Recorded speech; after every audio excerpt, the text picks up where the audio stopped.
Livro da Revelação, livro do Apocalipse, capítulo de número 2. Vamos ler a partir do versículo de número 1. Ao anjo da igreja em Éfeso escreve: estas coisas diz aquele que conserva na mão direita as 7 estrelas e que anda no meio dos 7 candeeiros de ouro. Conheço as tuas obras, tanto o teu labor como a tua perseverança, e que não podes suportar homens maus, e que puseste à prova os que a si mesmos se declararam apóstolos e não são, e os achastes mentirosos. E tens perseverança, e suportastes provas por causa do meu nome, e não te deixastes esmorecer. Amém? Parafraseando este texto, abra sua Bíblia comigo num outro livro da Bíblia. Carta de Paulo aos Efésios, capítulo de número 6 e o versículo de número 13. Carta de Paulo aos Efésios, capítulo de número 6 e o versículo de número 13. Glorificado seja o nome de Jesus. Está escrito assim: portanto, tomai toda a armadura de Deus, para que possais resistir no dia mau, e depois de terdes vencido tudo isto, permanecer inabaláveis. Amém, queridos? Fecha a Bíblia por um momento. Gostaria que você pegasse na mão do seu irmão que está aí do seu lado, e ao pegar na mão dele, apertasse com carinho até ele falar aleluia. Eu quero que você saiba que a mão que você aperta nesta noite é única em todo o universo. Existem 7 bilhões de seres humanos na Terra, mas não tem nenhuma mão igual a esta que você está apertando. Cada ser humano tem uma impressão digital única. Isso significa que Deus não nos fez em série. Somos indivíduos com a graça de Deus dentro de nós. Aperte a mão do seu irmão e diga para ele: você está apertando uma mão original. Diga: não é clone. Isso é uma mão original. Só quem crê nisso dê um glória a Deus bem alto. Feche os seus olhos mais uma vez, de mãos dadas com seu irmão. Aleluia. Jesus, eu te agradeço pela oração que o meu mestre aqui fez por mim, pastor Gilvan Rodrigues. A oração que vou fazer agora, Pai, ela não vai apagar a oração que o teu servo fez por mim. É só para complementar. É um pedido que eu tenho te feito todas as vezes que prego, e eu não posso deixar de fazer nessa noite. Senhor, enquanto eu prego neste lugar, eu gostaria que os seus olhos observassem ao redor deste ginásio, nesta cidade, e onde houver um demônio maligno que saiu das profundezas para atormentar, eu quero dar a estes demônios 5 segundos para desaparecerem de Camboriú. Porque se não sumirem nos próximos 5 segundos, serão queimados pelo poder da sua glória que vai descer aqui neste lugar. Eu também te faço um segundo pedido e encerro. Se ainda tenho crédito no céu contigo, ó Pai, abre as portas do céu sobre este ginásio agora, e envia do céu para a terra uma comitiva angelical, uma comitiva, Senhor, de anjos poderosos de fogo. Eu quero os serafins aqui neste lugar, ó Pai, porque a palavra serafim significa aqueles que ardem em fogo.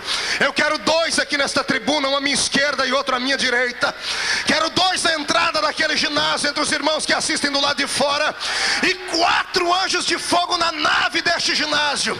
E onde houver um crente batizado com o Espírito Santo, que ele seja renovado agora.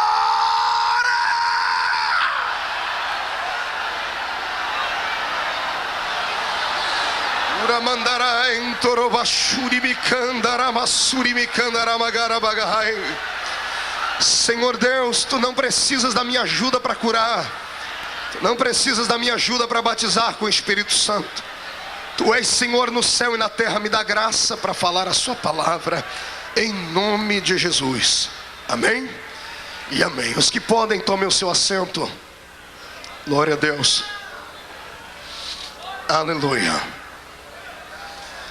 Eu sinto a presença do Senhor aqui nesta noite. Eu sinto algo diferente no ar. Deus hoje tem um banquete preparado para aqueles que estão no meio do deserto.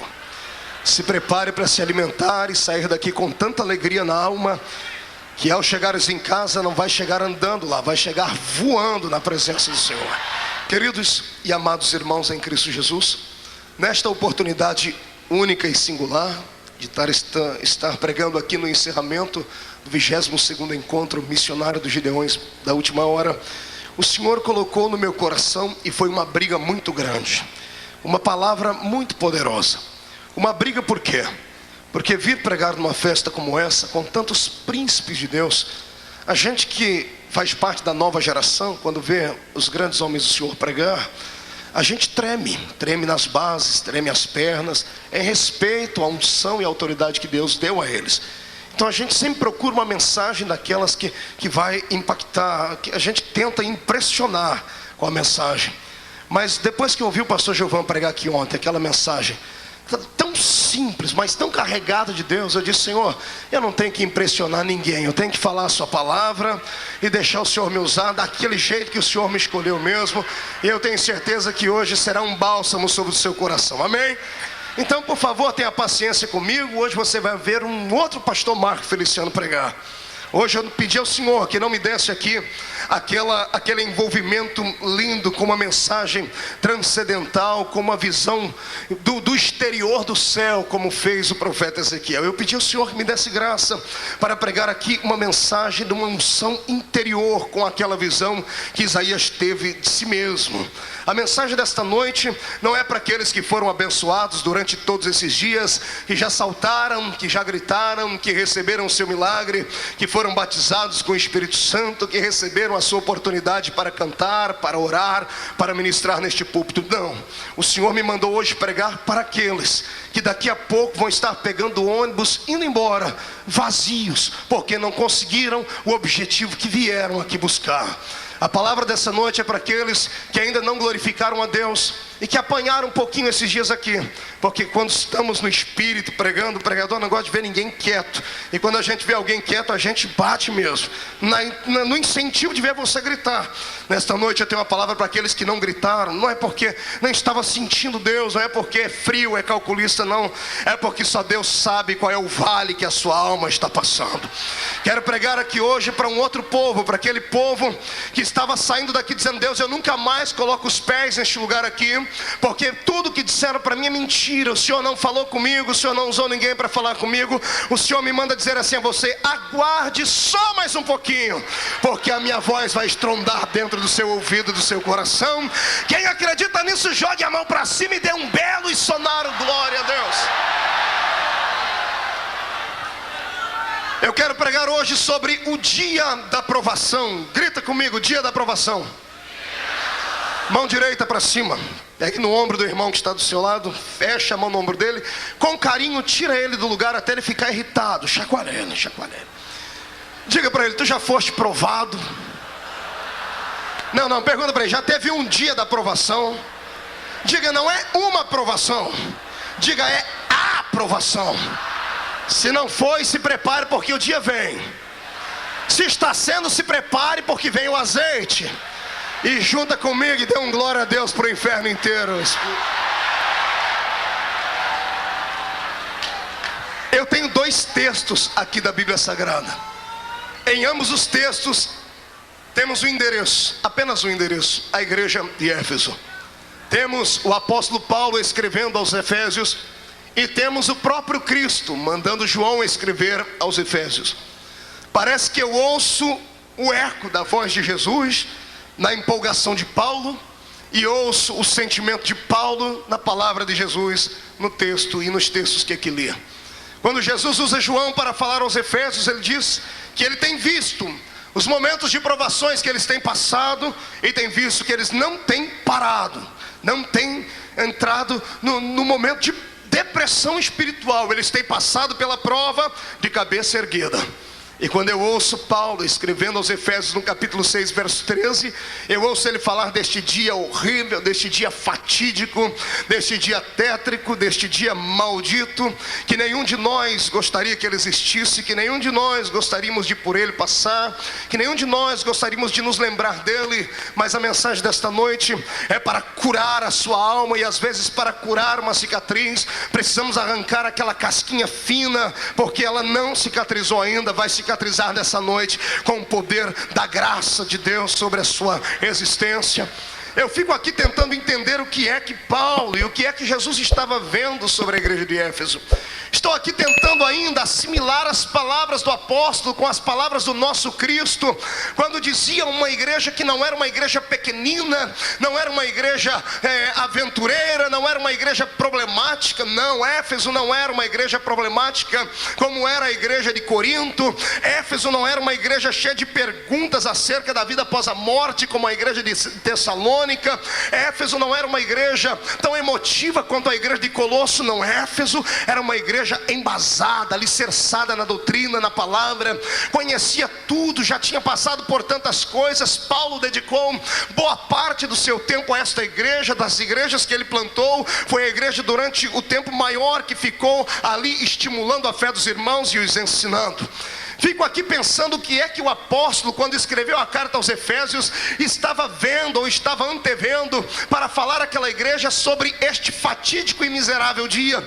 Paulo, antes de falar sobre esse dia, exaltou a igreja de Cristo, falou sobre poder, falou sobre unção, falou que os crentes de Éfeso não deveriam se embriagar com o vinho da contenda, mas deveriam encher-se do Espírito Santo. Havia falado a eles coisas profundas, coisas ímpares, e quando ele vai terminando o seu livro, quando ele chega no capítulo 6, parece que explode diante dos olhos dele uma visão transcendental, uma visão metafísica que não pode ser dada a homem, uma visão profética. Parece que eu vejo o Senhor colocando nos olhos dele uma luneta, e ele enxerga à distância o que é que aconteceria com aquela igreja dias mais tarde, dias depois, após a sua morte. O mesmo Senhor Jesus, antevendo também, olhou para a igreja e disse assim: vocês têm sido provados, e provações virão muito mais aí. É por isso que a fé de vocês tem esmorecido, é por isso que o primeiro amor tem sido arrancado de dentro do peito,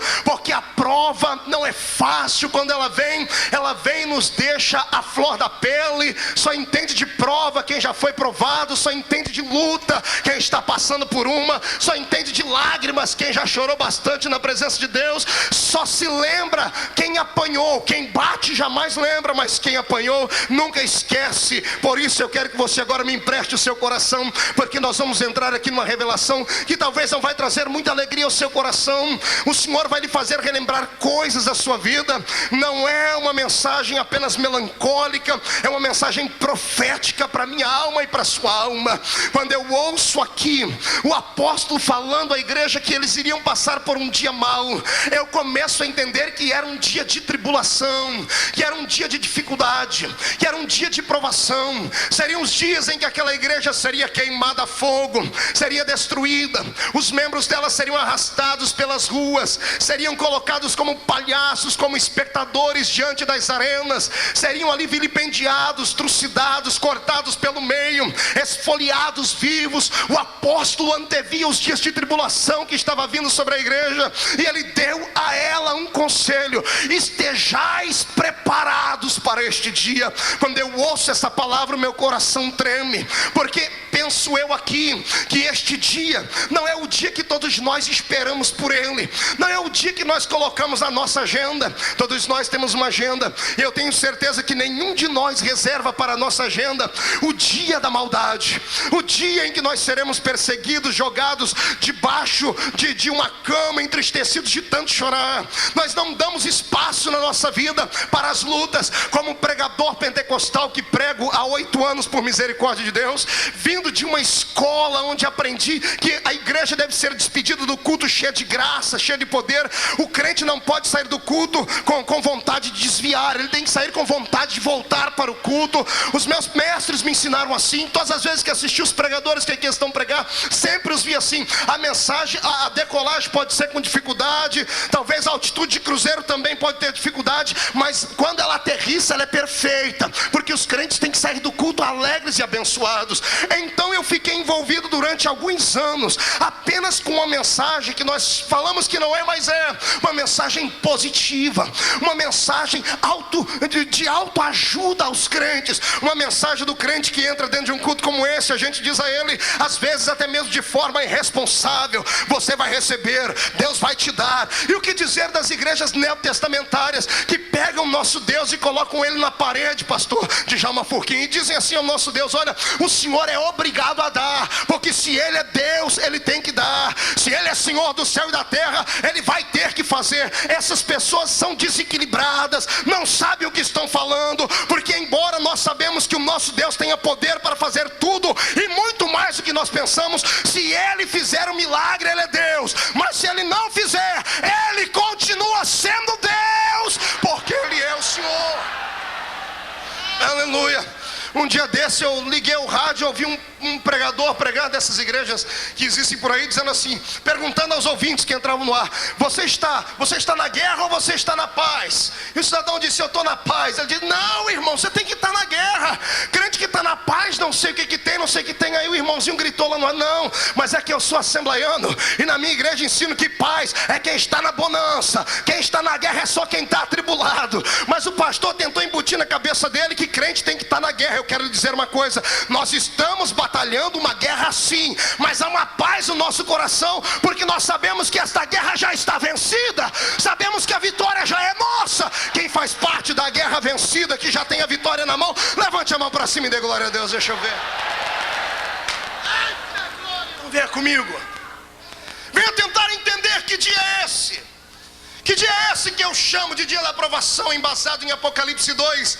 E que dia é esse que o apóstolo Paulo chama de dia mau? Fui procurar subsídio na Bíblia Sagrada, senhoras e senhores, para ver se Paulo não estava louco, porque ele era filósofo. Entender um filósofo não é nada fácil. Fui para o Velho Testamento e descobri que no Velho Testamento alguém escreveu sobre esses dias também. Um cidadão diferente, abençoado, abastado, rico e muito sábio. Um homem que escreveu 3 grandes livros em toda a sua existência. Cada um dos seus livros que estão dentro da Bíblia Sagrada, escritos em um tempo, escritos dentro de um tempo, como a revelação para o seu tempo. Ele escreveu o primeiro livro quando ainda era um rapaz jovem, bonito. A pele do seu rosto ainda tinha uma tenacidade brilhante, os seus olhos eram brilhantes, o seu corpo era esbelto, seus cabelos eram belos, talvez louros ou talvez arruivados como o cabelo de seu pai Davi. Estou falando de Salomão. E quando Salomão escreve o seu primeiro livro, ele escreve o livro de Cantares. Quem lê o livro de Cantares entende do que fala. Era um livro empolgante, é uma carta de amor. Quem escreveu aquele livro com tanta beleza poética só podia ser um coração apaixonado. Salomão, ao escrever este livro, ele não era um homem de meia idade, era um jovem empolgado com a beleza feminina. Dado a sua estatura de rei, pensava ele que podia ter tudo o que queria, e ele teve em sua existência 700 mulheres e 300 concubinas, mas por uma ele se apaixonou de uma forma diferente. Era esta sunamita, uma menina do interior do seu país, que havia vindo de outro país, com a cor da sua pele diferente. No meio do livro de Cantares nós lemos que ele chama a sunamita de Meilená. A palavra Meilená é negra como um carvão. Salomão se apaixonou por uma mulher de uma etnia diferente da dele, e talvez por isso mesmo este romance tenha custado este livro. Talvez os povos da sua época, os ministros do seu império, não aprovassem o relacionamento dele com tal mulher, porque a cor da sua pele era diferente, ela era completamente diferente dele, e por ela Salomão se apaixonou e escreveu este livro. Quem lê o livro de Provérbios se empolga, e quem não está mais amando, volta a amar. Faça um teste e leia este livro na sua casa para você ver. Mas o tempo não para, e o relógio do tempo foi forçando Salomão a amadurecer. A vida faz isso com a gente, a vida faz a gente amadurecer. Se você pregar uma fita do pastor Marco pregando aqui há 6 anos atrás, e ver ele pregando hoje, vai dizer assim: o que foi que aconteceu? Será que ele deixou de ser corajoso? Será que ele deixou de perder o rumo daquela mensagem? Não é nada disso, é que o tempo vai fazendo a gente amadurecer.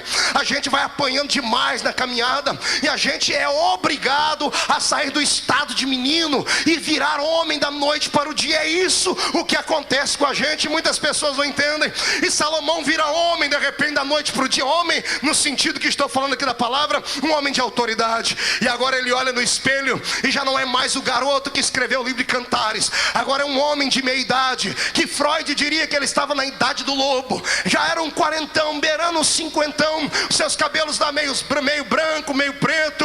Ele agora já não pensa mais em galantear moças. Ele olha para os filhos que estão crescendo, e ele tem que deixar agora um legado para a sua posteridade. E este homem agora pega a sua caneta e volta a escrever. Agora ele não escreve com o coração, porque porque quem lê o livro de Cantares sabe que saiu de dentro do coração. Agora ele escreve com a sua mente, com a sua razão. Ele pega uma caneta e começa a escrever um livro de Provérbios. E quem já leu Provérbios sabe do que eu estou dizendo. Quem lê Provérbios e lê Cantares diz: não é o mesmo escritor, porque o livro de Cantares, o escritor de Cantares dizia assim: ó, como é belas curvas do seu corpo, ó sunamita. Agora o homem que escreveu o livro de Provérbios e diz assim: o homem tem que fugir de muitas mulheres, para que ele não perca toda a sua riqueza e coisas mais. Ele escreveu uma coisa no livro de Provérbios que faria qualquer jovem sair correndo. Por exemplo: melhor é o homem ir a um velório do que ir a uma festa.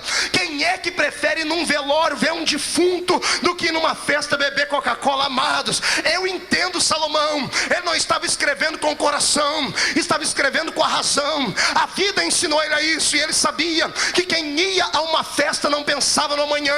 Quem vai a uma festa só pensa em se prostituir, em encher a cara e divertir ao máximo, e no outro dia arcar com as consequências das suas peripécias. Mas quem vai a um velório, quando olha para dentro daquele paletó de madeira, vê um cidadão que está ali, que é de carne e osso igual ele, feito da mesma matéria, amigo, cresceu junto ou é parente, diz: meu Deus, se esse aí morreu, amanhã serei eu que vou estar aí dentro. E a pessoa sai do velório pensando na vida, sai do velório de forma melancólica, chorando. Quer ver um exemplo? Quem é que já foi em velório de alguém que morreu de acidente de carro? Levante a mão para eu ver. Você lembra como foi que você saiu do velório? Você saiu do velório triste, saiu do velório parado. Você engatou a marcha do seu carro e não acelerou demais, respeitou todo o sinal de trânsito, parou em todo o semáforo, abriu espaço para todo mundo passar, porque a prudência brotou na sua mente. Você olhou para aquele carro e lembrou: opa, o meu amigo morreu por imprudência. Era este Salomão que estava amadurecendo e escrevendo o seu segundo livro. Mas o relógio do tempo não para. Diga para o seu irmão: o relógio não para, e o tempo continua. E depois que o tempo continua, num belo dia, acredito que foi numa bela manhã, olhe para cá e prepara o lenço para começar a chorar comigo. Levanta Salomão da sua cama. Ele vai levantar e sente dores no corpo inteiro. A maldita da ciática atacou ele. Ele olha de um lado da cama, tem uma virgem bonita do lado dele, do outro lado uma outra virgem mais bonita ainda para aquecer o seu corpo. E quando ele olha para si mesmo, ele se sente um inválido, ele se sente um homem já passado do tempo. Ele pega agora o cetro com o qual ele exerceu um reinado, e ele não usa mais o cetro para apontar para as pessoas. O cetro agora serve como uma amuleta, como uma bengala para ele. Ele se levanta e vai para o banheiro. Quando chega no seu banheiro, lá está um espelho. E quando Salomão olha para o espelho, ele toma um susto. Por quê, pastor? Porque ele olha para o espelho e o que ele vê não lhe é muito seguro. O que ele vê lhe dá muito tristeza, porque ele não vê mais o garoto que conquistava 700 mulheres e 300 concubinas. Ele não vê mais o homem que influenciava rainhas que vinham de longe para vê-lo. Ele não é mais o homem de meia idade que está escrevendo livros sendo aplaudidos agora. O que restou foi uma carcaça. Os seus olhos estão avermelhados e cheios de cataratas. Os seus dentes estão amarelados e tortos. Os seus cabelos esbranquiçados. A pele está cheia de mancha. Ele olha para suas pernas, estão cheias de varize. As unhas estão amareladas, estão parecendo que estão ficando roxas. Ele olha para aquele espectro que está diante do espelho, ele toma um susto, e de repente ele ouve a voz da sua consciência dizendo assim: há um tempo para tudo na terra, há um tempo para tudo nessa terra. Ele levanta dali, vai para a mesma escrivaninha que ele escreveu a carta para a sunamita, vai para a mesma escrivaninha que ele escreveu o legado para a posteridade de Provérbios. Pega a caneta agora com a sua mão trêmula, escreve o mais poderoso livro que ele já havia feito na vida, o livro de Eclesiastes. E ele começa o Eclesiastes dando a mim e a você uma lição de vida que ninguém gosta de ouvir, que ninguém gosta de aceitar como conselho. Ele começa o livro dizendo assim: olha, vaidade, vaidade, tudo é vaidade, tudo passa, a beleza física passa, a inteligência passa, o reinado passa, a experiência passa, os homens passam, os amigos vão embora, a única coisa que fica é aquilo que é imaterial, é aquilo que a terra não pode quer comer. O que sobra é a experiência viva de um Deus que fez os céus e a terra, que explicou a ele que a vida era assim. Darai, estourou Banagassúria. Muitas vezes olhamos alguns obreiros no púlpito que já são velhos, já estão com a idade avançada, E às vezes eu já pequei muito nisso. Olhar para trás e falar assim: irmão, abre a boca, grita, faz alguma coisa, esboça alguma reação, sua geladeira humana. E não é assim. O tempo chegou. Foi embora o vigor. Foi embora a vida. Foi embora a robustez. E o que fica nesse corpo são experiências traumáticas, de perseguições, de traições, de angústias, de noites mal dormidas, de casos mal resolvidos. E nós temos que entender isso, porque se não entendermos isso, não estaremos preparados quando esses dias chegarem para nós. E Salomão continua escrevendo: há um tempo para tudo na terra. E lágrimas descem sobre os seus olhos e pingam em cima do papel que ele está escrevendo. Ele diz: há um tempo de nascer, mas há um tempo de morrer. Há um tempo de plantar, mas há um tempo de arrancar tudo que se plantou. O coração dele está acelerado. Ele sabe que está faltando pouco tempo para ele dormir no Senhor. E ele pega e escreve o versículo mais lindo do livro, Eclesiastes 12:1. Lembra-te do teu Criador nos dias da tua, antes que venham os... Olha os maus dias aí. Que dia é esse? Está preparado? Vem comigo.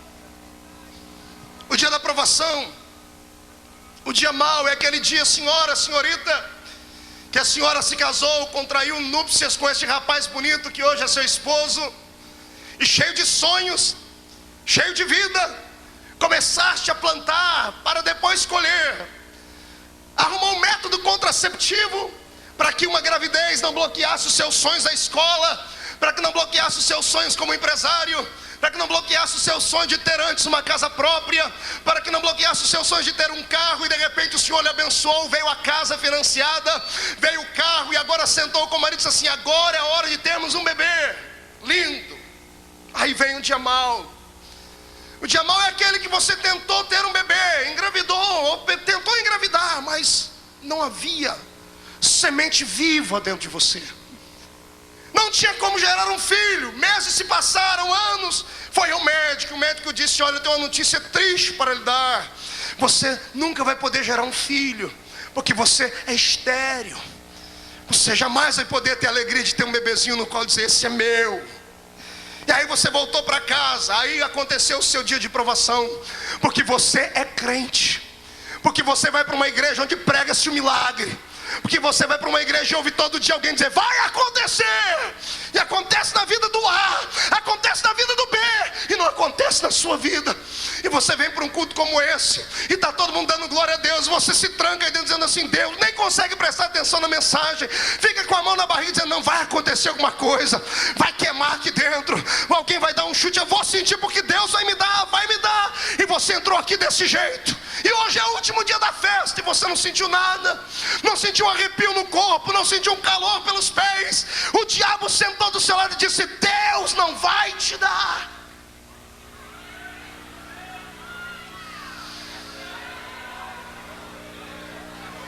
E aí está você agora, tentando entender os porquês da vida, tentando saber porque o irmão ali em cima já voou ontem, o irmão ali já gritou, e você não sente nada. É por causa disso. O dia da aprovação não se explica, se aceita. O dia da aprovação não escolhe homens com estrela na testa, ele vem para todos. O dia da aprovação vem para separar entre nós os dois grupos de crentes que existem: aqueles que glorificam a Deus por aquilo que Deus vai dar, e aqueles que glorificam a Deus por aquilo que Ele já deu. O dia da aprovação vem para o Senhor colocar você numa balança, para ver se você serve a Ele apenas por causa de troca, se você vai: eu vou fazer isso se o Senhor fizer aquilo, ou para ver se você mesmo, não recebendo nada, tem coragem de levantar a mão para cima e dizer: eu sei que Ele vive, e que Ele pode, que Ele faz, e que Ele faz. Não tente entender, aceite. Meu telefone tocou uma madrugada dessa, do outro lado dali uma mulher rindo, sorridente, assim: pastor, a sua vida mudou a nossa família. Eu disse: por quê? Quando estivestes aqui nos Estados Unidos, pregando aqui na nossa cidade. O nosso filhinho pequeno de 2 anos e meio, Ryan viu o senhor pregar, trocou as fitas dos desenhos americanos para ouvir as suas fitas. E ele fica na frente da televisão dando golpe de karatê, igual o senhor dá. E eu fiquei feliz quando vi isso. Ele disse, ele fez a gente comprar um suspensório. Glória a Deus por isso, eu fiquei feliz também. Terminou aquela telefonema, desliguei, a minha alma ficou cheia, eu fiquei vaidoso. 3 meses depois, liga do mesmo lugar, o mesmo país, a mesma mulher. Só que agora ela não está rindo, ela está gritando do outro lado, era de madrugada. Gritando, pastora! Eu falei, por quê? Quem é que está falando? Eu falei, é Núria. Eu falei, o que foi, Núria? Pastor, eu estou dentro do hospital. Eu estou de frente com a porta do necrotério. Eu estou vendo pela janelinha de vidro o meu Ryan deitado numa cama, uma rampa fria. Pastor, Ryan teve um pequeno probleminha de respiração. Trouxe ele para fazer uma inalação e ele morreu. Tentaram ressuscitar ele, deram 26 choques no peito dele e ele não voltou. E o médico me abraçou e disse assim, filha, Deus sabe todas as coisas. E eu estou ligando para o senhor, porque naquele dia que eu liguei, eu achei que Deus ia fazer do meu filho um pregador. Eu achei que um dia ele ia estar pregando nos Gideões como o senhor. Mas o meu Ryan está deitado ali, pastor, me dá uma explicação, ora para Deus ressuscitar ele. Você pensa que eu não orei? Pensa que eu não dobrei meu joelho de madrugada, peguei o telefone e eu gritei. Eu pedi, eu orei. Sabe como é que o senhor me respondeu?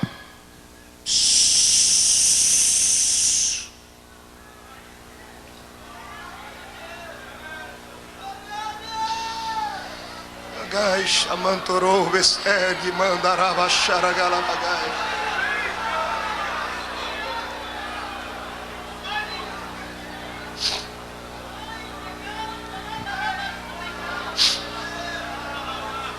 Explicar.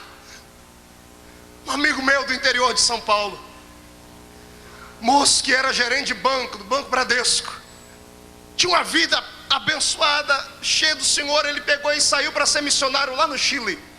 Foi através de uma missão brasileira.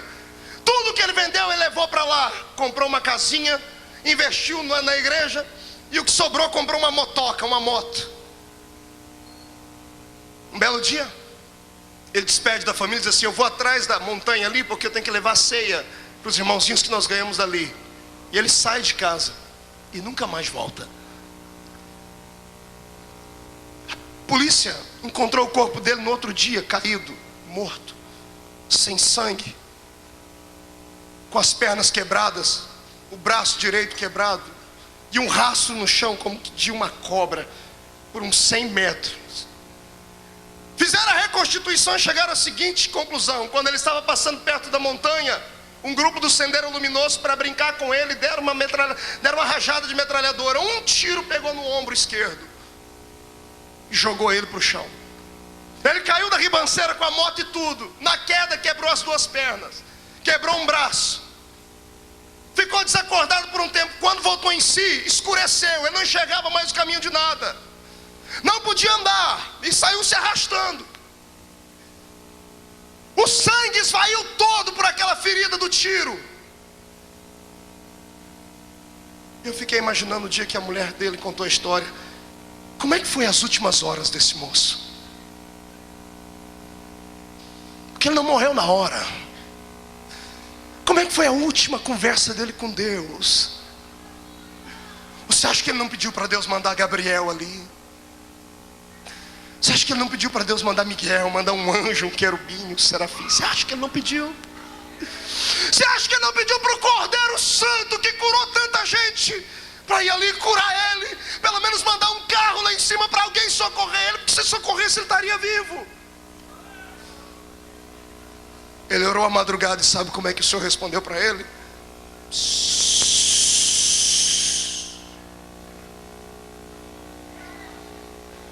Incline a sua cabeça.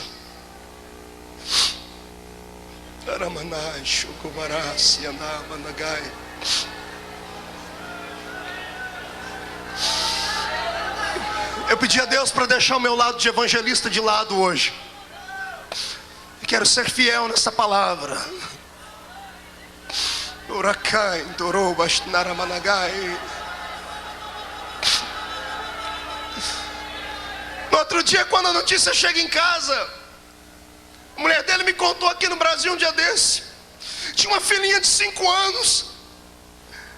A família chegou e disse: você tem que dar notícia para sua filha. E ela sendo diante da menina e falou assim: filha, lembra da historinha que o papai contava sempre? Qual, mamãe? Aquela que ele falava que Lázaro sofria muito, que Jesus levou ele para o céu. Lembro. Jesus encontrou o papai ontem no meio do caminho.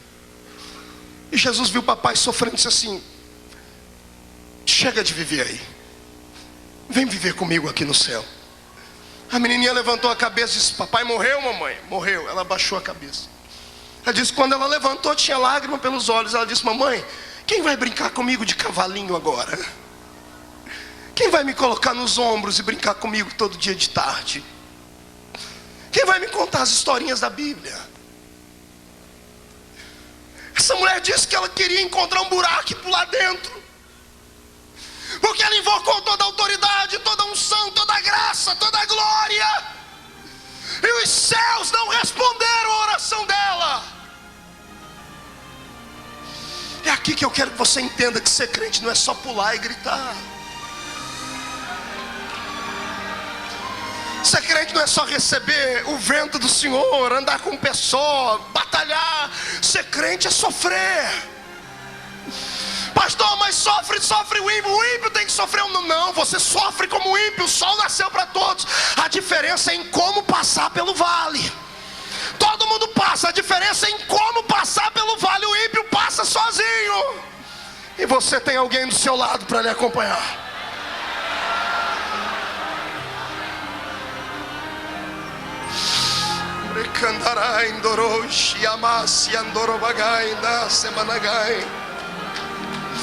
O seu dia da aprovação, querido, foi o dia em que tu acordaste de manhãzinha, deu um beijo na esposa, foi lá no berço, deu um beijo naquela criança especial. Eu já te digo porque ela era especial.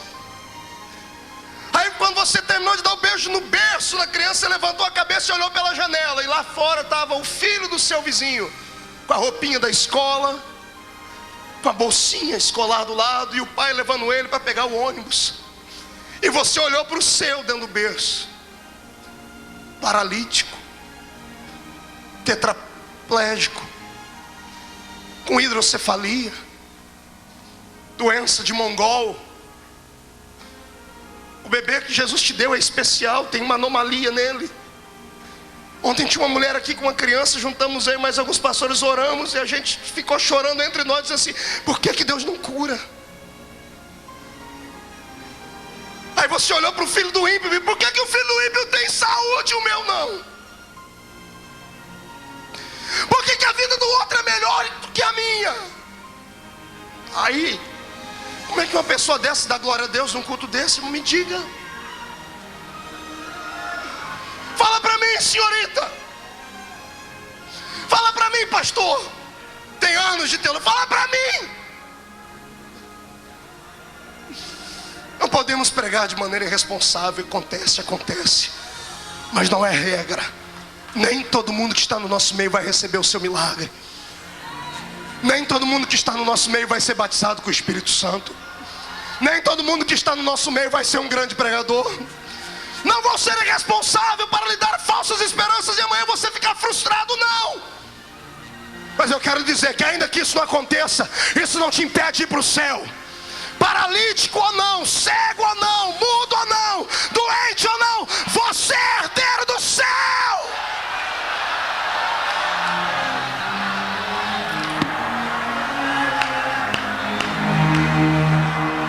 Ramashene Kobarasuri Mikandarai. É o dia da dificuldade, é o dia mal quero ver, está preparado para ele. Dá glória a Deus quando o filho tem saúde, é fácil. Dá glória a Deus quando o carro tem combustível, é fácil. Exaltar Jesus quando tem dinheiro no bolso para voltar para casa. Afinal de contas, o congresso dos Gideões para alguns é mais umas férias forçadas que todo crente tira. É fácil. Quero ver da glória a Deus quando você está dentro de um buraco, quando o teto desabou diante de você. Quero ver da glória a Deus quando um buraco está na sua frente. Quero ver da glória a Deus no vale.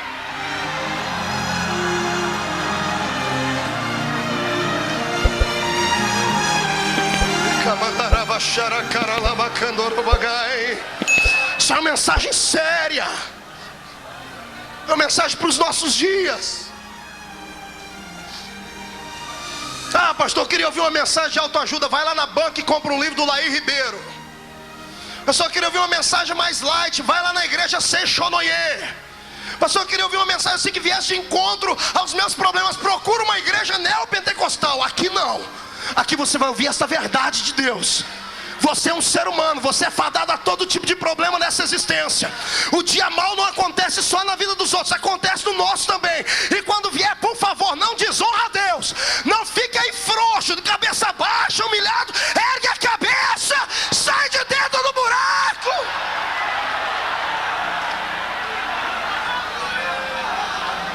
Abaixar a candorobanai.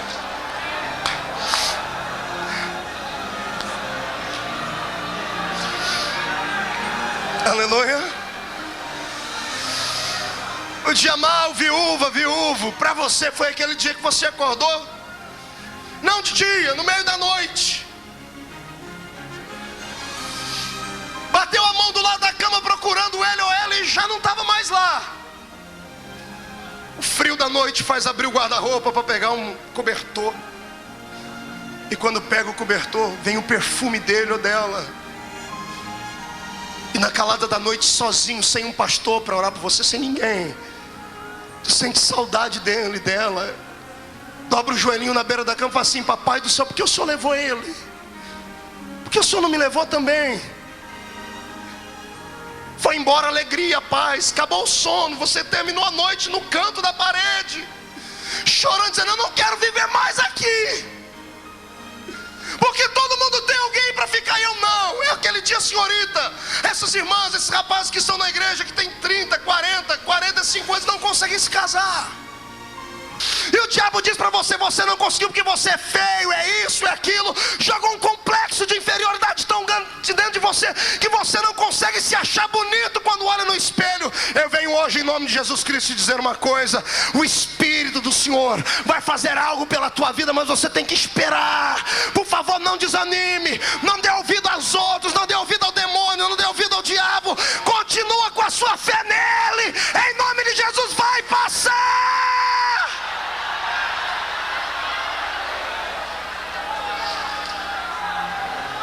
Manachara Managai. Aleluia. Ó dia, tu acorda de manhãzinha, vai na frente do banheiro, lá dentro do espelho, no banheiro, ninguém está vendo, todo mundo faz micagem na frente do espelho. A moça ensaia um novo penteado, o rapaz levanta os braços, os bíceps, para ver se ele está musculoso, igual Arnold Schwarzenegger. Todo mundo vira cantor dentro do banheiro. Estragaram o hino da Cassiane lá dentro. Mas lá é o seu reduto, é o seu reino. Até olhar para o espelho. Porque quando olhou no espelho, encontrou uma mancha, um caroço, que não estava ali. Ou se estava, você nunca percebeu. E era melhor não ter percebido, não era? Você olhou, lembrou da propaganda da televisão: tem que se precaver, câncer, isso, aquilo. Você diz: não, na minha vida não. Aí você usa as palavras de efeito das igrejas do século 21. Está amarrado, eu rejeito, eu não aceito. E colocou a roupa e disse essas palavras como se elas fossem palavras mágicas. Esqueceu, até no outro dia, quando foi tomar banho de novo. Quando tirou a roupa, lá estava a mancha de novo. 3 dias depois você foi procurar um médico. Aí chegou lá no médico da família, pediu uma biópsia, mandou você não se preocupar. 7 dias depois te chama para uma reunião, você vai lá.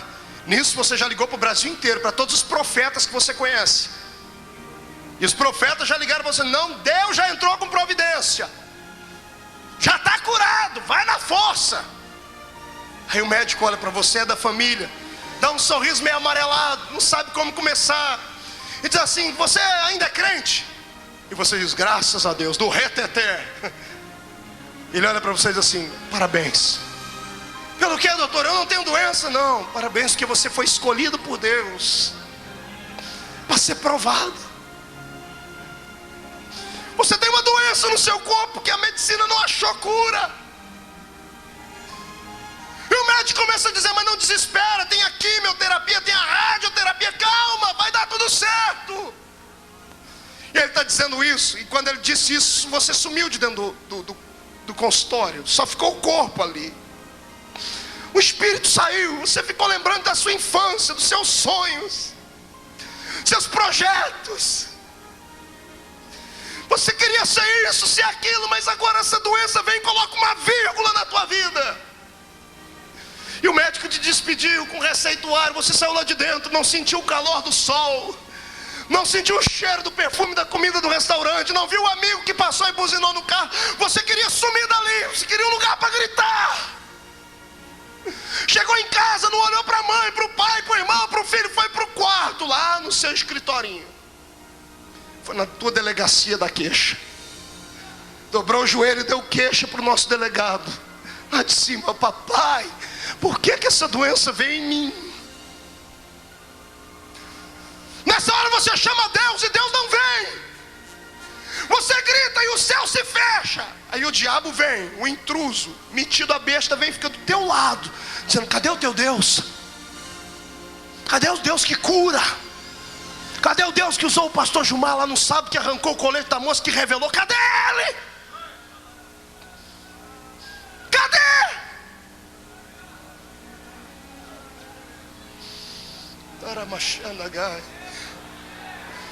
Pior não é isso, aí você começa a procurar os seus pecados escondidos dentro da cabeça.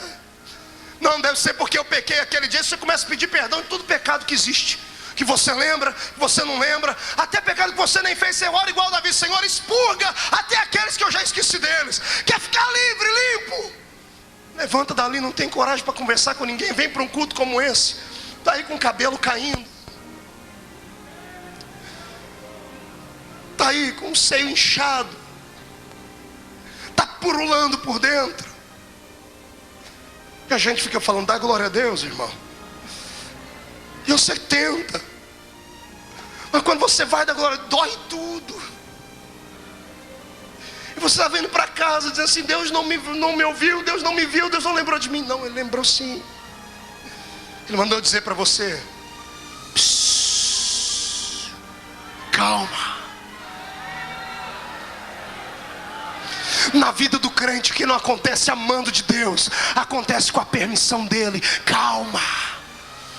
O diabo não pode tocar em você, a não ser que Deus deixe. Deus só deixa o diabo tocar quando ele sabe que você vai vencer ele. Calma, vai passar. Eu profetizo que é só um dia de tribulação. Calma, não desespera, não troca Jesus, não larga a cruz. Tenta aí do nada, arranca a força, arruma força onde não tem. Tenta levantar a mão para cima, tenta chorar, tenta fazer alguma coisa, mas não desespera. Pelo amor de Deus, não desespera.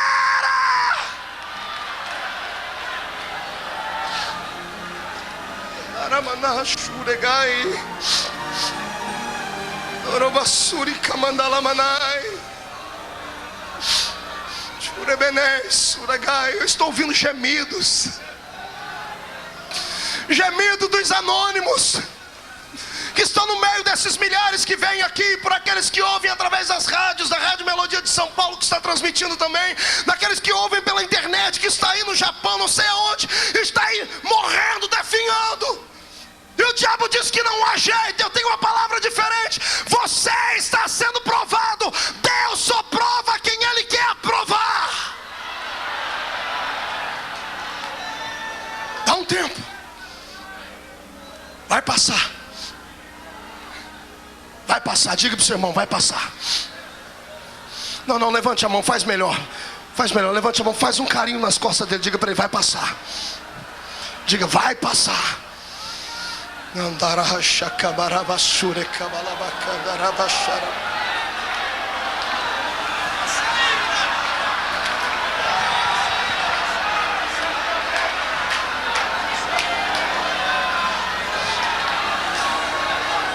passar. Vai passar. Vai passar. Em nome de Jesus, vai passar. Vai passar. Já ouço o barulho do seu Deus descendo, vindo ao seu encontro. Vai passar.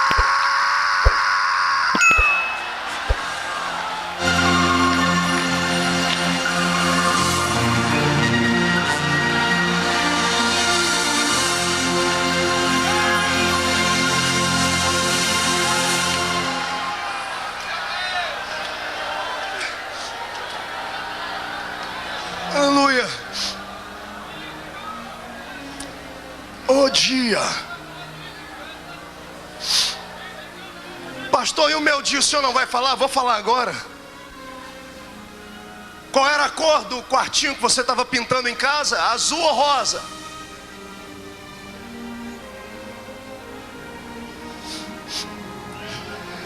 Era azulzinho ou rosinha? Era uma cantora ou um profeta que você havia profetizado para o ventre da sua esposa? Vai nascer. Aí quando a barriga já estava grande, você já tinha se familiarizado, conversado com ele já tinha dado um chutinho na barriga. Alguém lá em cima do céu, sem perguntar para a gente, sem mandar um e-mail avisando, sem telefonar, acha por bem que o bebê não pode nascer.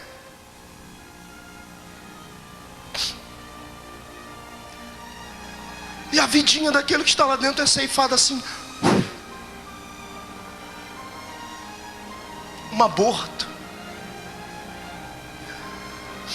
E ficou um vazio dentro da barriga. Ficou um vazio dentro de casa. Detalhe, você é crente, é pentecostal.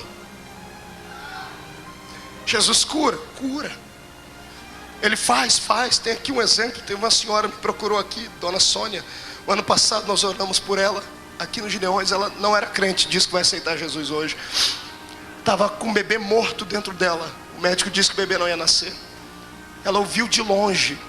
Quando pedimos para colocar a mão sobre o local da enfermidade, ela colocou. Jesus ressuscitou o bebê. O bebê está no colo dela ali. Ele faz. Mas e quando ele não quer fazer? Eu me lembro quando Jesus levou o nosso bebê, vindo de Ribeirão Preto, bebê morto dentro da barriga da minha esposa. Ela com a mãozinha na barriga dizendo assim: Jesus, ressuscita meu bebê. Parei o carro, coloquei a mão de Jesus. Quem está orando é um profeta. Eu tenho fitas por aí com paralítico andando, pessoas vomitando câncer, milagres. Eu disse: Senhor, tu já fizeste milagre, faz um na minha vida, ressuscita. Lá do céu Jesus fez assim, ó.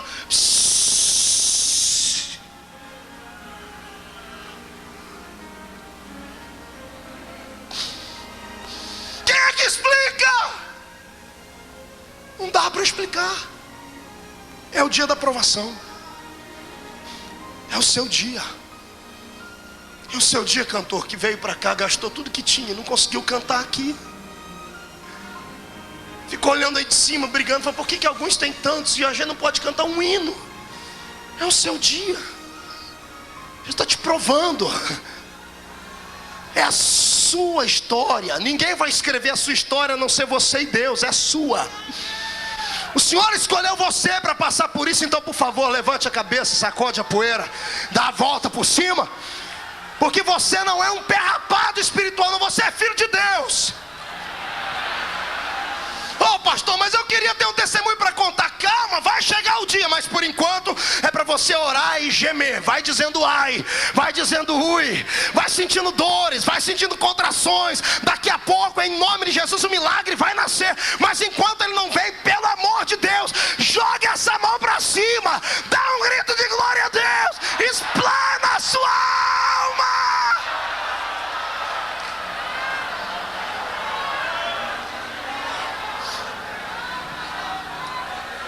É, pequenino, Jesus se lembrou de você sim. Jesus se lembrou de você que está desempregado, perdeu o emprego para vir para os Gideões, não sabe como é que vai voltar para casa e cuidar da família. Jesus conhece você, pai de família, ficou desempregado tem 2, 3 meses. E o pior não é isso, quando você pegou a carta te mandando embora, você falou: Deus, mas eu sou dizimista, eu sou ofertante, eu contribuo com algo. Por quê? É o seu dia. É o seu dia. E sabe o que me deixa aqui animado em pregar nessa noite? Eu olhar para um monte de gente que fica olhando para mim assim, como se nada tivesse acontecendo. Eu fico com pena deles, porque eles não sabem o que é um dia mau. Fico com pena porque vai chegar o deles. Pastor, o senhor está me amaldiçoando? Não, estou lhe precavendo. Vai chegar. E quando chegar, se você não tiver estruturado, tu vai ser vencido. Vai soprar um vento maldito em cima da sua vida e você vai sucumbir, vai cair por terra. Então o que é que eu faço, pastor? Encha a sua botija agora. Encha a sua alma de fé. Encha a sua alma de gozo. Faz igual os 3 meninos lá na fornalha. O rei falou: vou aquecer 7 vezes, se não glorificar meu nome, vou lá, vou mandar vocês para, vão morrer.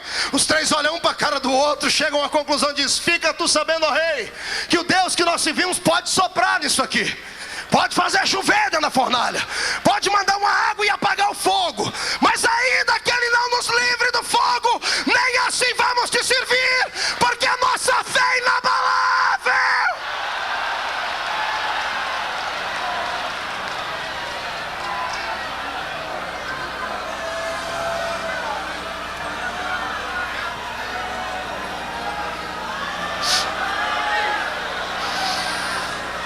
Dar glória a Deus aqui agora não é fácil não. Falar em língua estranha agora não dá, a voz está embargada. Pastor, eu estou chorando, eu sei. Chora, é melhor rasgar a alma aqui agora, porque quando sair daqui não vai ter demônio nenhum capaz de lhe acusar mais. Nenhum demônio vai poder debochar da sua cara. Eu profetizo a falência desses demônios. Vai!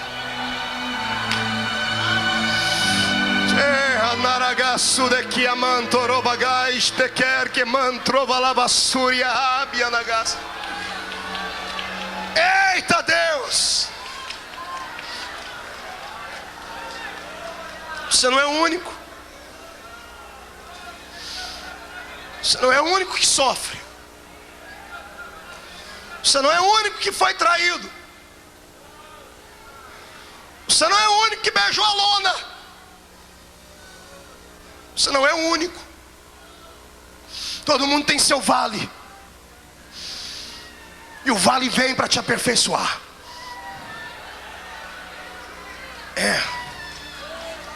Geme mesmo, irmã. Grita e deixa ela gemer. Você não sabe o que é que ela está sentindo. Deixe ela.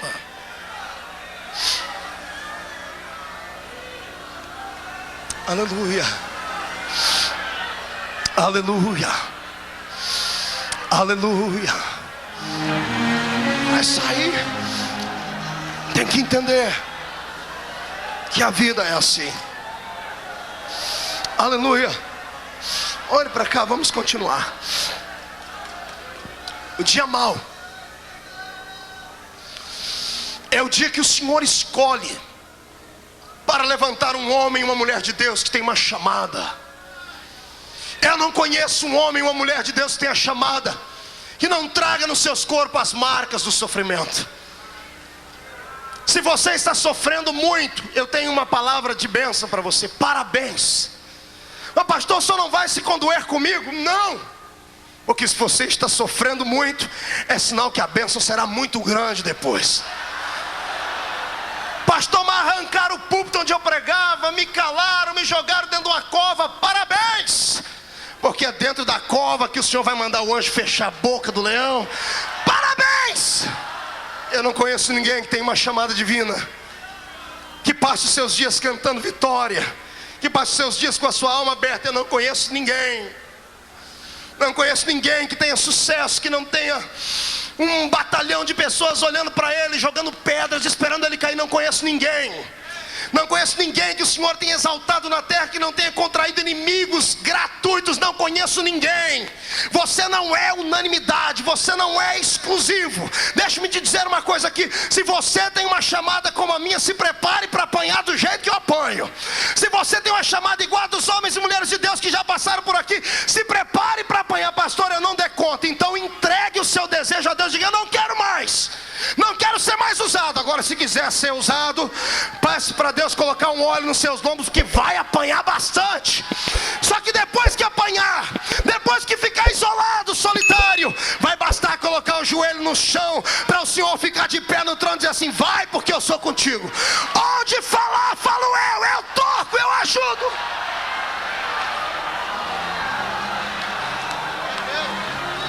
Meu Deus. Tem um homem chamado Mefibosete na Bíblia. 2 Samuel 4:4. Leia depois na sua casa. Oh, vida desgraçada teve esse menino. O avô foi rejeitado por Deus. O pai morreu na mão dos inimigos. E quando chegou a notícia em casa, vem uma mulher, agarra ele, a ama dele, a babysitter dele, sai correndo com ele de casa. Quando vai atravessar a porta, escorrega e cai. O menino quebra os 2 pés e fica aleijado para sempre.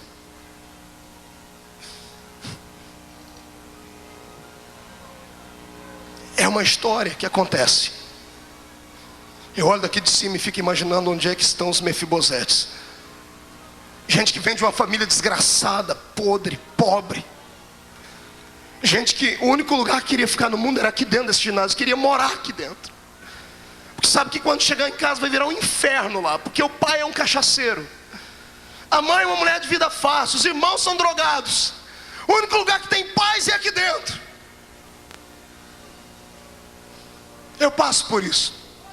Toda sexta-feira dessa minha vida eu pego um avião para algum lugar do mundo.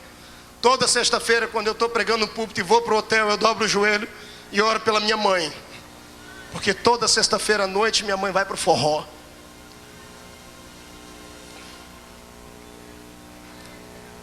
É a realidade.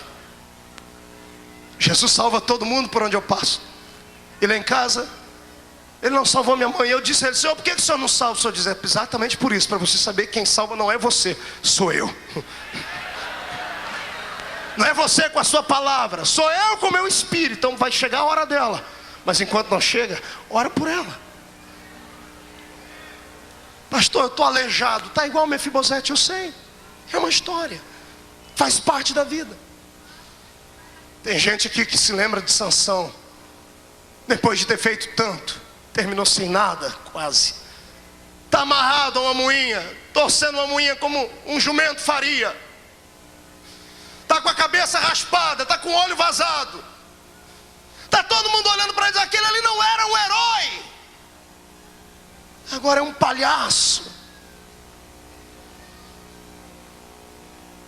Quantos heróis que foram transformados em palhaços estão no nosso meio? Quanta gente vazia de uma expressão, vazia. Quanta gente anônimo. Quanta gente que tombou. E quem é que não está sujeito a isso? Faz parte da vida. Pastor, eu não posso desviar? Não. O que eu faço? Se segura. O vento vai passar. Daqui a pouco você vai estar de pé de volta. Daqui a pouco seus inimigos vão olhar para você e vão ver assim: o que foi que aconteceu com ele? Daqui a pouco vão esquecer. Porque o ser humano tem memória fraca. E eu profetizo que a glória do segundo templo será maior do que a glória do primeiro.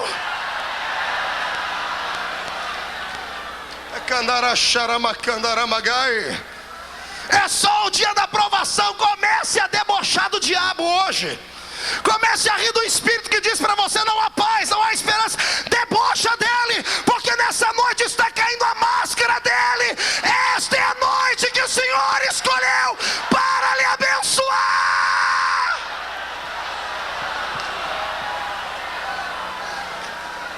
Meu Deus do céu. Levante as duas mãos para cima.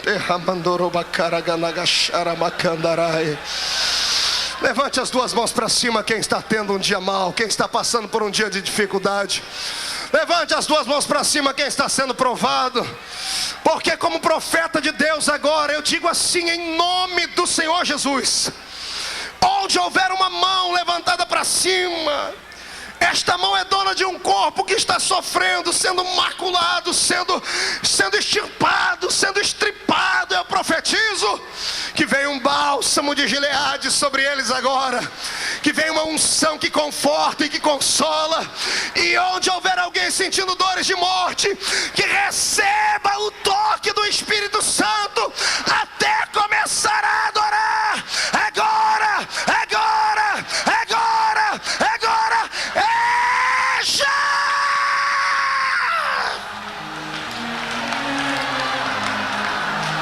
Uremachanderei marai dorou esui garabagai.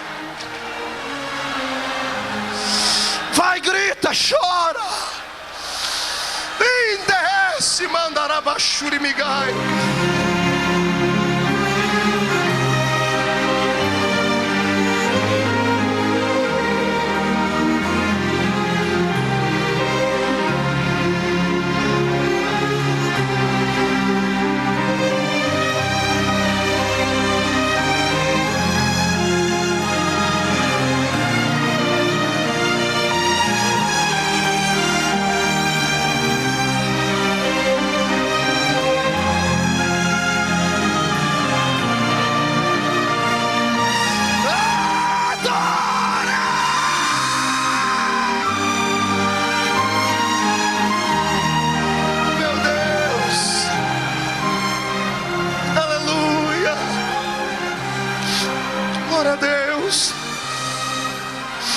Passar,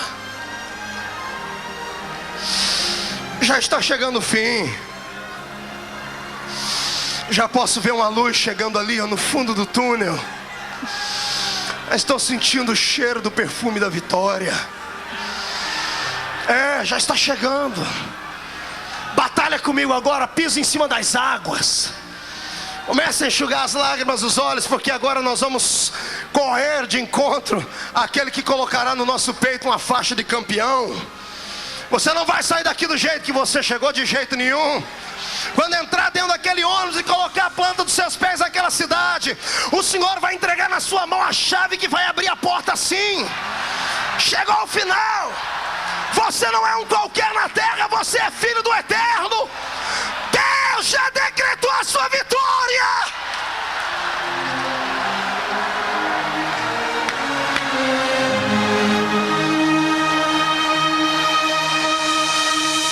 É só um dia mau.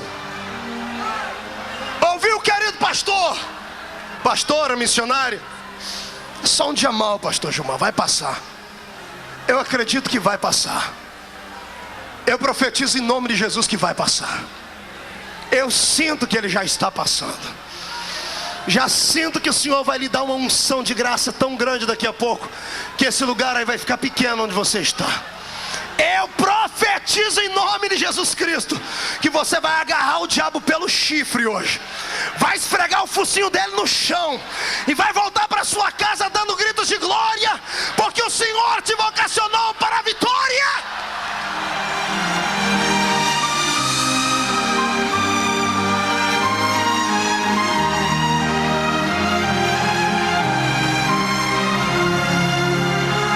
Mefibosete, você não é o único que sofre. Pastor, tem mais alguém que sofreu? Ixi, a Bíblia é o livro dos sofredores.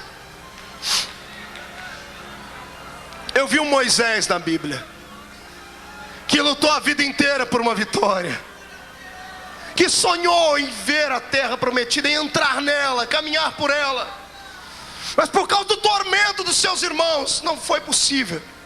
Ele está em cima do monte, está de frente à campina que havia naquele lugar, está olhando a terra prometida, e o Senhor dizendo para ele: viu ela? Viu com os olhos, mas não vai para lá.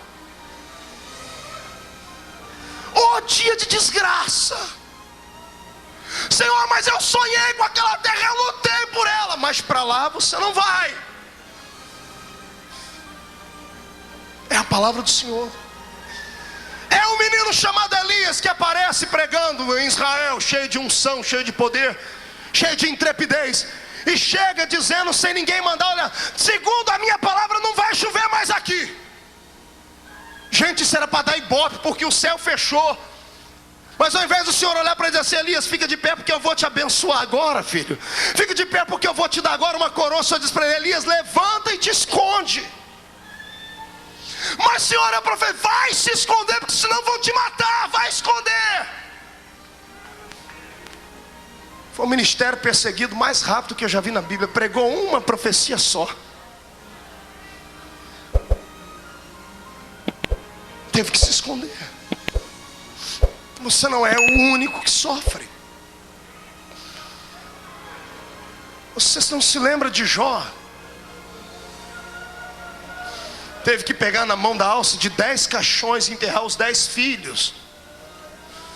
Teve que ver a mulher virar as costas para ele. Teve que pegar um caco de telha e coçar a sua ferida. Não podia chorar porque as pálpebras estavam carcomidas da doença. Não podia conversar com ninguém porque parecia um cadáver vivo, féretro, fedendo. Era um dia de dificuldade, era o dia da aprovação. Mas o dia da aprovação, ele dura só um tempo. É um tempo e passa. E quem vence a aprovação, daqui a pouco encontra o dia da vitória ali na frente, ó. Está preparado para dar glória a Deus agora? Olha para o irmão e diga: agora limpa as lágrimas. Era isso que eu queria ver você chorar. Queria ver o Espírito Santo trazer você de volta à sensibilidade. É claro que alguns não têm sensibilidade para entender esse tipo de mensagem. Querem grito, querem pulos. Deixa eles para lá. Eu falei que ia pregar para quem não havia recebido nada ainda. Então é para você. Se eu fosse você, eu sim dava glória a Deus, chutava a boca de Satanás, e ninguém tem nada a ver com isso.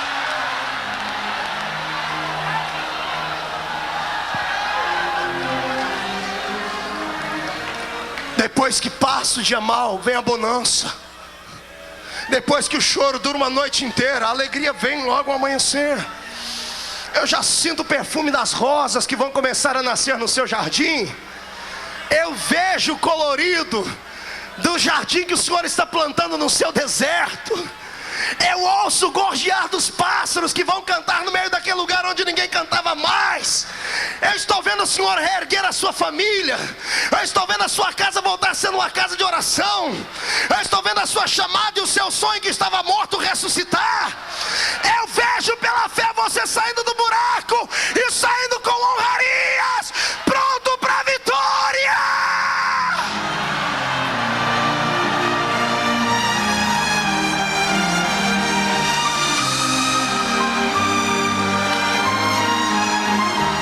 Mefibosete ficou aleijado, o avô foi rejeitado, o pai foi morto, teve que fugir, teve que se esconder. E um belo dia lá na frente, o rei Davi está sentado no trono dele, vê que está tudo uma bênção, em paz, em bonança, e ele se lembra do seu velho amigo Jonatas. E ele diz assim: será que não sobrou ninguém da família de Jonatas para que eu possa abençoar? Aí alguém diz: Senhor, sobrou um aleijado. Como é? Sobrou um aleijado, filho de Jonatas. Os pés dele não funcionam, está lá, torto. Senhor, a praga foi grande, porque além do avô ser rejeitado, do pai morto, o neto ficou aleijado. E só de traga o aleijado aqui. E lá vem o aleijado, não sei andando de que jeito, pé torto, tudo quebrado. Chega diante do rei, ele se dobra, e o rei diz assim: Mefibosete. Ele diz assim: fala que o teu servo ouve, rei. Eis-me aqui. Mefibosete: sim, senhor. Tudo quanto foi do teu avô e do teu pai, tudo que lhe foi roubado, ele foi tirado, eu lhe devolvo hoje, eu te restituo. Ele toma um susto: mas senhor, quem é o teu servo para receber isso? Não acabou a bênção, tem mais o que foi.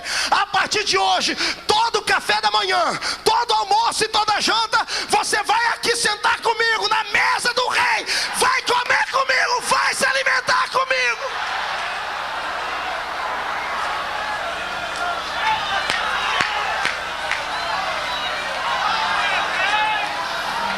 Se prepara aí, irmão. Estava aleijado, se prepara, porque hoje vai sentar com o rei. Vai sentar com ele, todo mundo que riu da tudo teu alejume vai ter que olhar e vai ter que ficar com inveja mesmo. Vou ficar com o nariz comprido, porque chegou o tempo da bênção. Vai, Sansão, continua empurrando a moinha, vai fazendo o trabalho do jumento. Deixa as pessoas cuspir, deixa as pessoas jogar pedra em você, deixa te chamar de palhaço, vai. É só um dia mal, vai passar.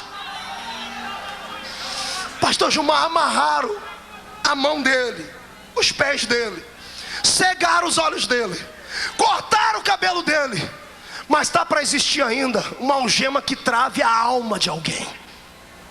Está para existir uma algema capaz de amarrar o espírito de um adorador. O crente sabe como convencer Deus. É filho, filho sabe tocar o coração do pai. Tá, sim, ele pecou, fez coisa errada, fez, mas está empurrando e está dizendo: oh, pai, eu não tenho mais olhos para olhar para cima, eu não tenho mais força para matar ninguém, mas eu tenho saudade de quando nós dois juntos fazíamos proezas.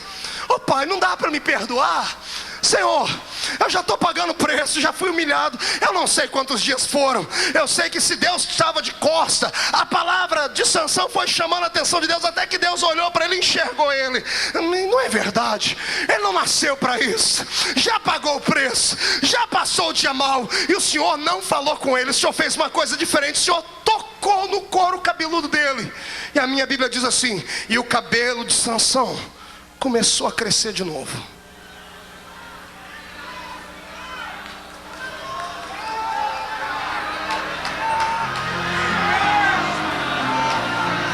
Para receber uma palavra profética, levante as mãos. Eu profetizo que nesta noite, onde você estiver me ouvindo, começa a nascer uma nova experiência entre você e Deus. Há um novo pacto em andamento. Eu profetizo que o seu cabelo volta a crescer hoje. Recebe em forma de profecia, porque aqueles que te olharam de cima para baixo, se quiserem te enxergar amanhã, vão ter que colocar binóculos nos olhos, porque você vai voar. Vai voar.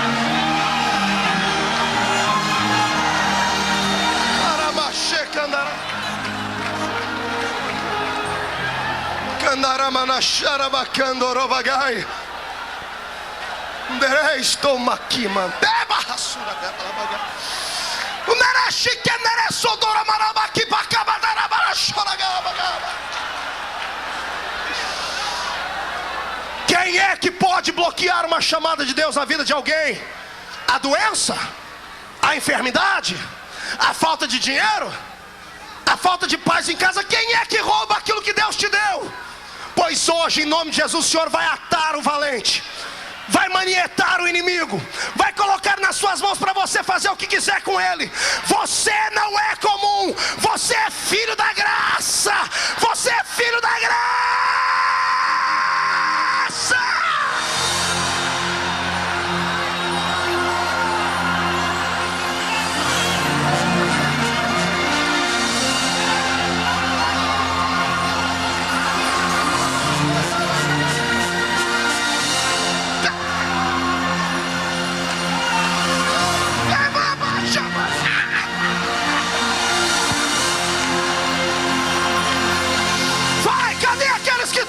Pelo sucesso, dê um pulo pra cima e glorifica.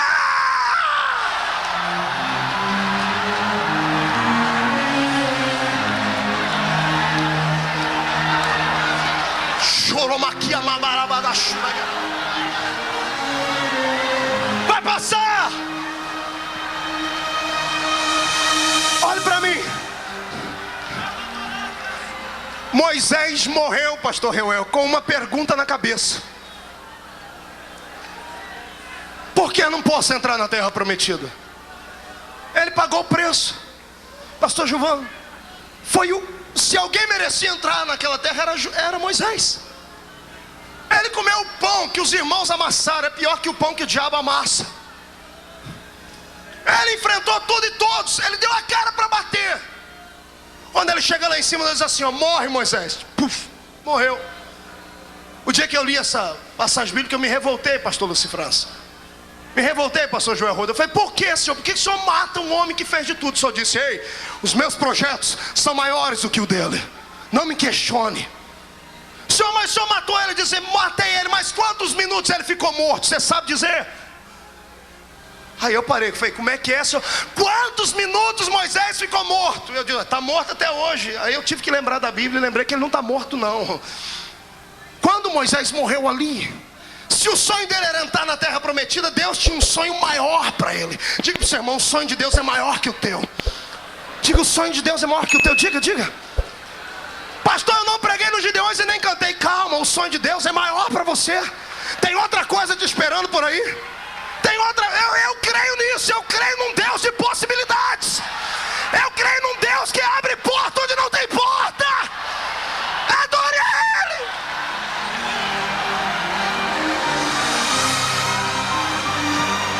Quando o corpo de Moisés tomba na terra e o Senhor o sepulta, o espírito de Moisés não tomba. Moisés está terminando de fazer a pergunta, por quê? Ele abre o olho, ele já não está na terra mais. Está de frente do trono de Deus e o Senhor com os dois braços abraçados, com os dois braços escancarados, dizendo assim, bem-vindo Moisés. Mas Senhor, que terra é essa? Tu não queria ir na terra que mana leite e mel, rapaz? Esta aqui é a terra que mana leite e mel, para todo sempre, para toda a eternidade. Moisés, o que você queria ficar fazendo o que lá na terra? Ah, Senhor, eu queria ir lá para Campina, fazer uma cadeira de balanço, ficar curtindo as minhas doenças, ciática, osteoporose, artrite, artrose, reumatismo, cataré. Eu queria lá, ficar como velhinho pescando. O Senhor diz, Moisés, eu tenho um rio da vida para você ver aqui em cima. Eu tenho uma casa, um palácio preparado para você. O meu sonho é maior que o teu. Ô pastor, não me engana não, Moisés queria ir em Israel. Calma, o Senhor levou ele lá. Ele foi lá. 2 dias depois. Pastor, que loucura é essa? Que a minha Bíblia diz que 1000 anos para o Senhor é como um dia, e um dia para o Senhor é como 1000 anos. 2000 anos depois, 2 dias depois, que Moisés já viu o céu, viu tudo, o Senhor diz, Moisés, tu vai fazer uma visita agora aonde, Senhor? Lá na terra que mana leite e mel. Senhor, você não sonhou? Eu realizo o sonho dos meus filhos. Quem paga o preço pelo seu sonho, quem passa pelo vale, quem passa de cabeça erguida, não fica sem receber prêmio, não fica sem receber pagamento. Deus não deve para ninguém.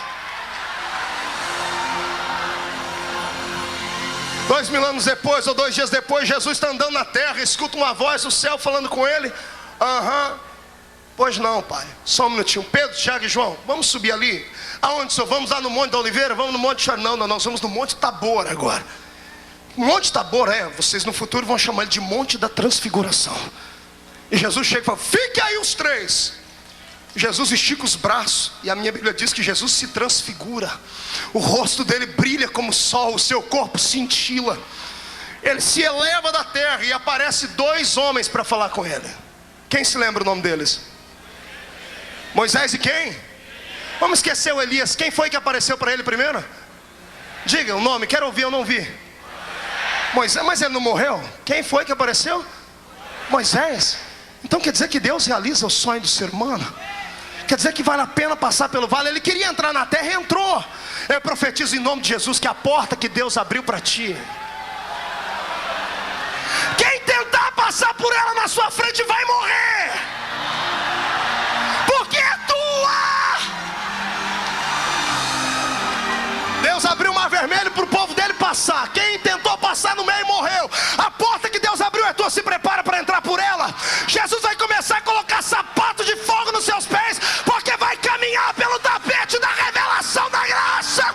É o tempo de cantar.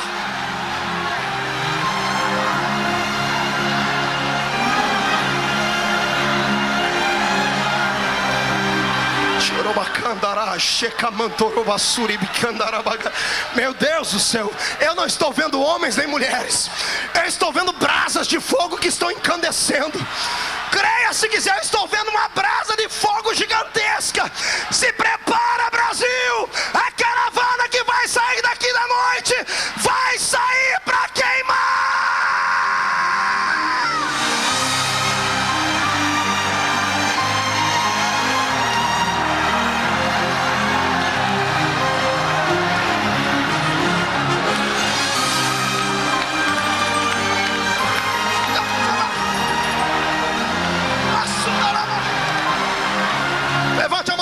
cima, bate no peito.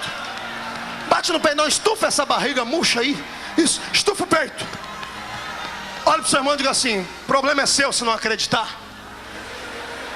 A minha aprovação está acabando. E daqui a pouco eu não vou ter mais que correr atrás da bênção. Se a bênção quiser ser abençoada, ela é que vai ter que correr atrás de mim, porque passou.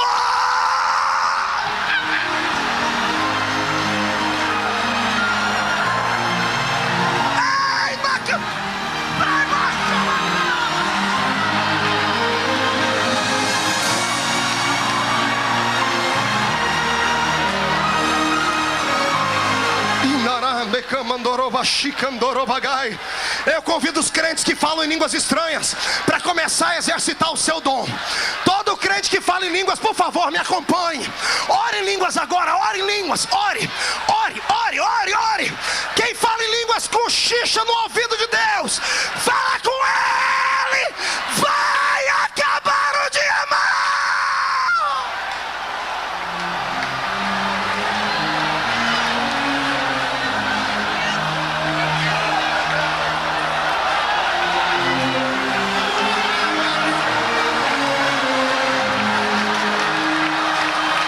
Esse rapaz de bigode e óculos, dê um passo à frente, por favor. Pare aqui, levante as duas mãos para cima. Pastor Gilmar, por favor, pegue na cintura dele, por trás, nos ossos dele. Isso, aperte as mãos sobre os ossos deles.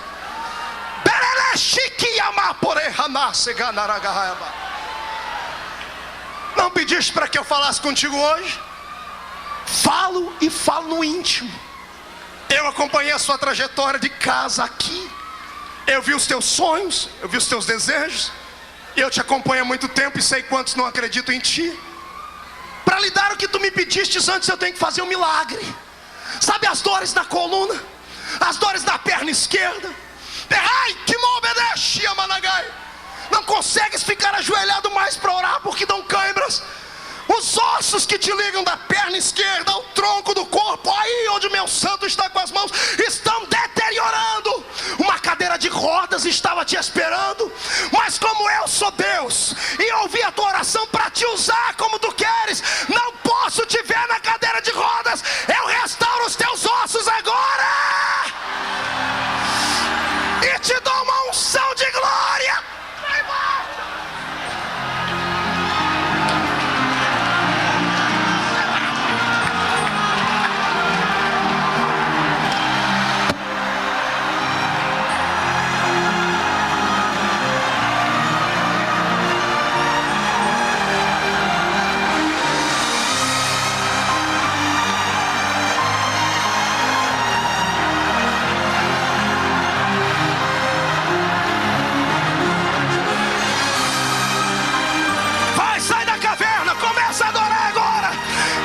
Esse câncer de lado, a AIDS de lado, coloca a enfermidade de lado.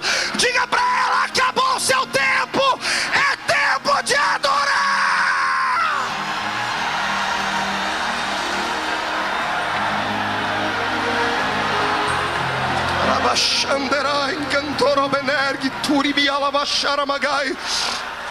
Aleluias. Olhe para mim, pegue na mão do seu irmão. Meu Deus, querido, parece que rompeu o som aqui. Meu Deus, pastor Reuel. Ei, pegue na mão do seu irmão e escute uma coisa que eu vou lhe dizer. Eu estava esperando o pastor Cizino chegar para ele ouvir. Pastor Cizino, no ano passado, no domingo à noite que eu terminei de pregar aqui, 2 horas antes de vir para o púlpito, eu recebi uma ligação no meu celular. Até que eu deixo o celular desligado agora. Um cidadão lá em São Paulo me ligou, disse que era crente, tentando me extorquir. Ele pediu 30 mil reais, na palavra dele, para não acabar com o meu ministério. Eu achei que era uma deboche, pastor Gilmar. Desliguei o telefone, ele ligou de novo e insistiu. Eu disse: ô meu amigo, escute que eu não tenho tempo para brincar. Ele disse: não, espera aí, o senhor acha que é brincadeira? Deixa eu lhe dizer o que vai acontecer na sua vida. Eu já não tenho mais nada com salvação. Eu tenho uma família podre, tenho uma irmã que é prostituta. Já conversei com a minha irmã, ela está disposta a ir num programa de TV, falar que você dormiu com ela e você não pagou. E o Ratinho e o programa do João Kleber já receberam a matéria e estão interessadíssimos. Pastor assembleiano dorme com a prostituta e não paga. E desligou o telefone dando uma gargalhada do inferno.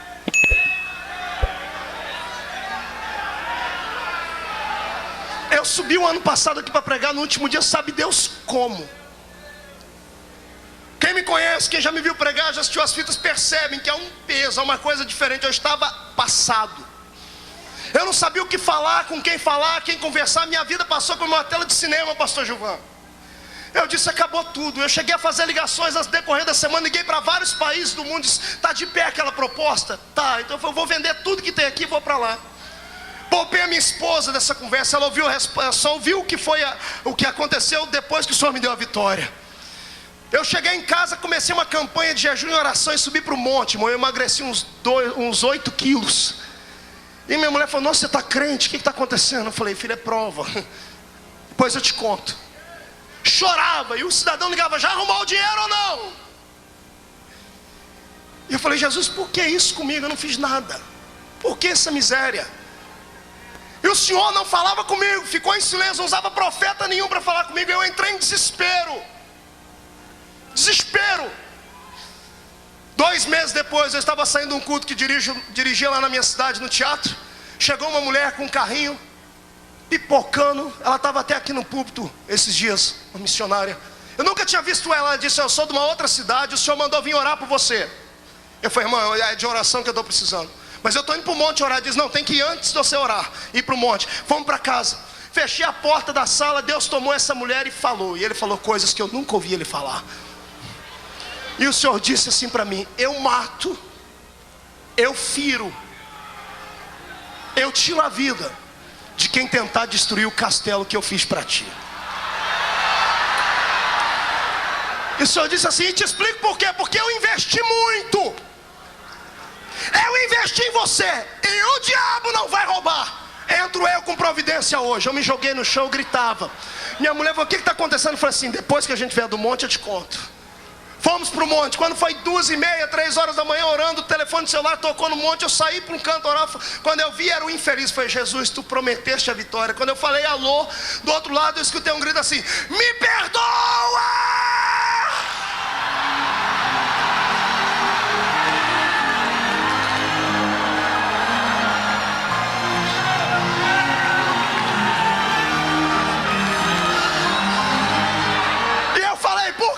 Porque eu cheguei em casa agora do baile, eu estava no baile, fui tomar banho pensando na grana que você ia ter que me dar. Quando eu passei a mão no cabelo com shampoo e tirei a mão, estava todos os meus cabelos na mão, eu fiquei careca.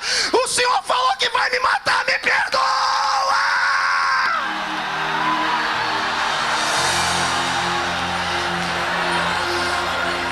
Caramana chacandora barabalaba surica mandarabalaba xarabacandara.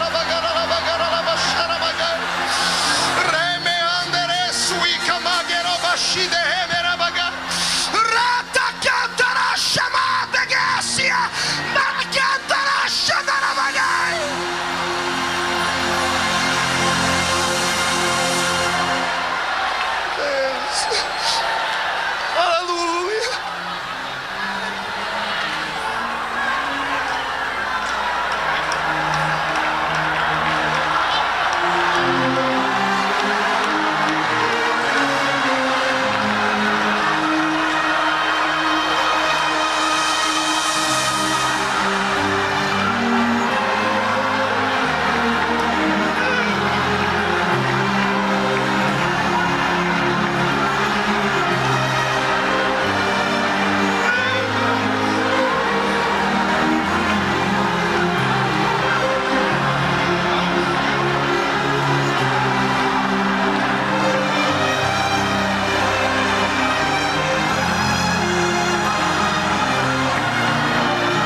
Ei, olhe para mim, você não é comum.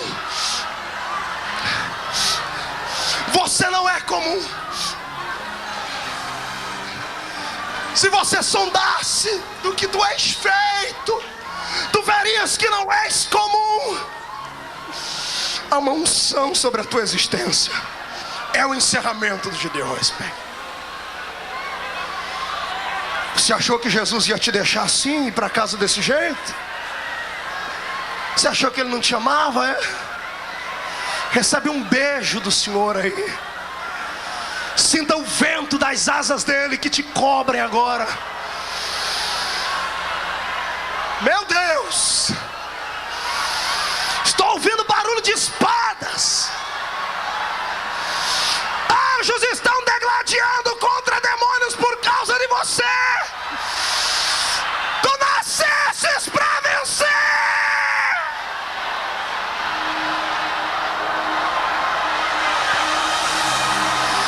Pegue no braço do seu companheiro. Feche os olhos. Você ainda tem um sonho? Feche os olhos. Você ainda tem um sonho?